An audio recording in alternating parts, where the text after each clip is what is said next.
All right, let's get into this. We're going to take a look at Stralau, this little peninsula right in the middle of Berlin. And honestly, if you just walked through it, you'd think it's just a quiet, nice neighborhood. But if you start to peel back the layers, well, you find a history so packed, it's kind of hard to believe it all happened in one place. And that's really the big question here, isn't it? Because Stralau isn't just a location on a map. It's like a miniature version of Berlin's entire story. All the wild parties, the tragedies, and the incredible resilience. It has lived so many different lives.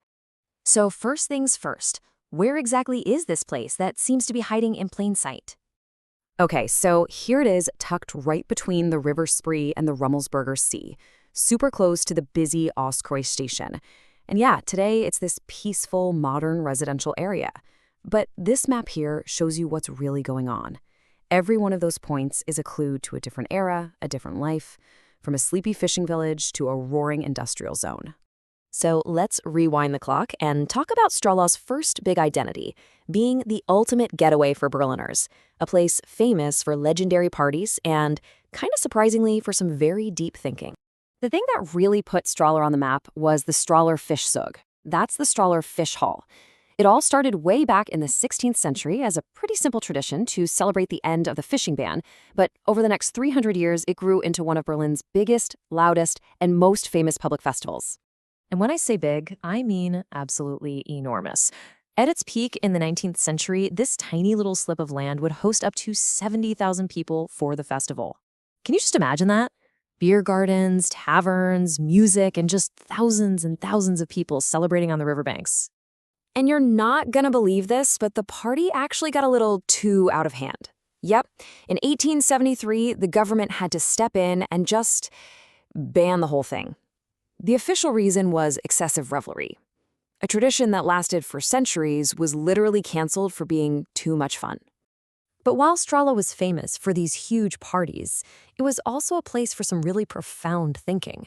And that brings us to this very famous quote from Karl Marx, which has a pretty surprising link to our little peninsula.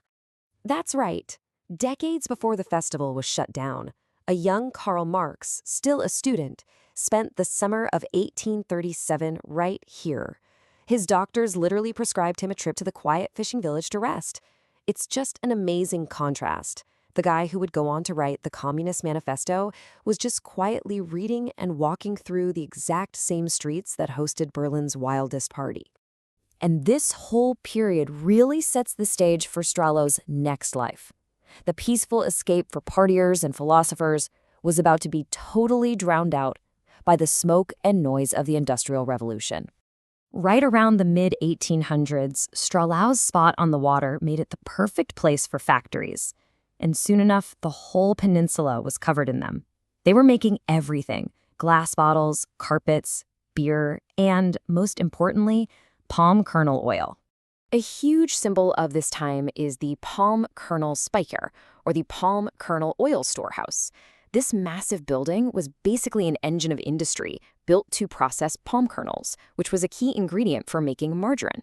But, there's a much darker side to this industrial boom. Those raw materials, the palm kernels, they didn't just magically show up.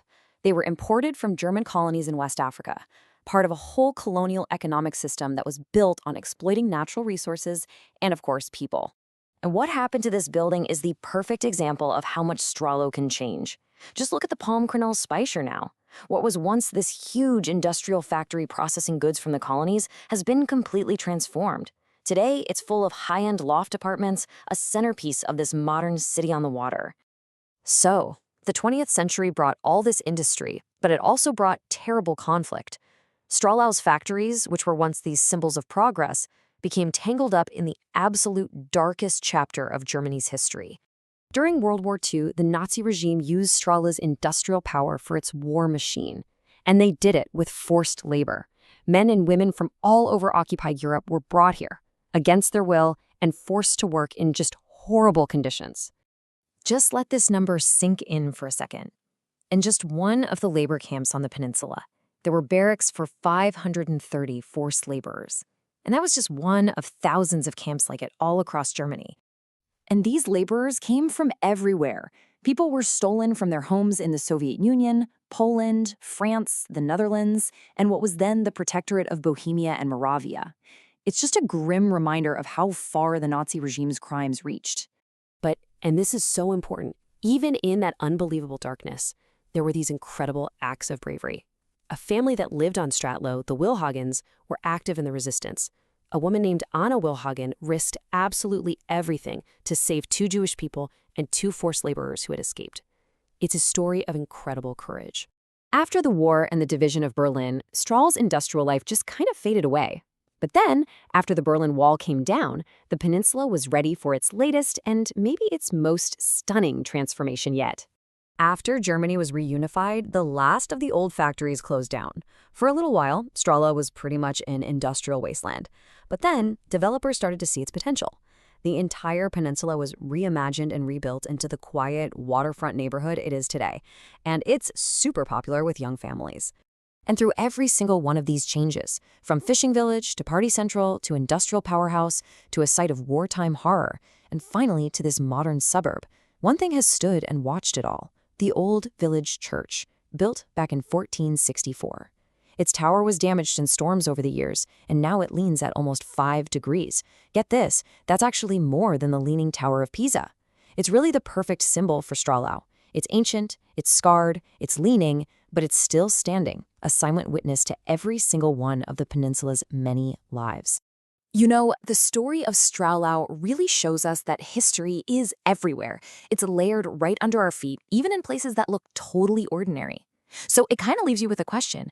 What stories of celebration, of industry, of resistance are just waiting to be discovered in the buildings and streets where you live?